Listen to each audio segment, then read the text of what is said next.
La logique paléographique derrière l'écriture des chiffres d'Al-Khwarizmi. Le premier idéogramme paléographique du chiffre 1 est écrit avec un seul angle. Le deuxième idéogramme paléographique du chiffre 2 est écrit avec deux angles. Le troisième idéogramme paléographique du chiffre 3 est écrit avec trois angles. Le quatrième idéogramme paléographique du chiffre 4 est écrit avec quatre angles sous forme de croix. On observe ici la différence entre la représentation en forme de croix et la figure obtenue en ajoutant une ligne supplémentaire, qui peut être inclinée ou verticale. L'abaque est un cadre muni de tringles sur lesquels sont enfilées des boules servant à compter. Ce modèle particulier d'abaque permet le comptage aussi bien en base 5 qu'en base 10.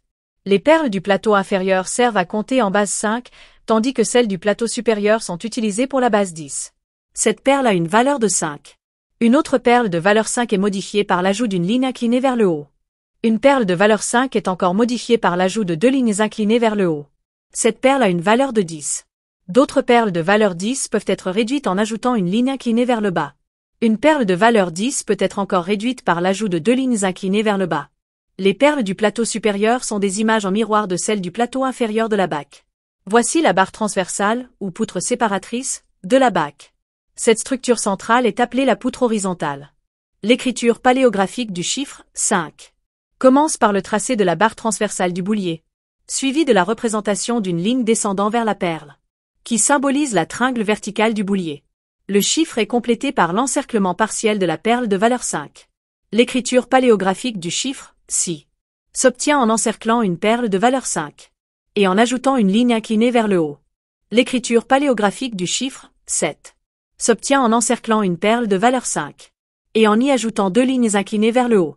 L'écriture commence par le tracé de la barre de l'abaque, suivie d'une ligne inclinée vers le bas en direction de la perle. À l'origine, cette ligne suivait le contour de la perle, jusqu'à atteindre une deuxième ligne inclinée vers le haut, qui coupait tangentiellement la ligne descendante initiale. La forme latine du chiffre 7, où une ligne ascendante coupe la ligne descendante initiale, a ensuite été simplifiée en supprimant cette ligne de coupe. L'écriture paléographique du chiffre 10 est obtenue en encerclant une perle de valeur 10. L'écriture paléographique du chiffre 9 commence par l'encerclement d'une perle de valeur 10, suivie de l'ajout d'une ligne inclinée vers le bas pour indiquer une réduction de valeur. L'écriture paléographique du chiffre 8 s'obtient en encerclant une perle de valeur 10 et en y ajoutant deux lignes inclinées vers le bas, réduisant ainsi la valeur à 8. Le chiffre est complété en reliant les extrémités inférieures des deux lignes. La logique paléographique derrière l'écriture des chiffres d'Al-Khwarizmi. Auteur de l'article, de Menezes Lira, R. Né en 1959 à Recife, Brésil.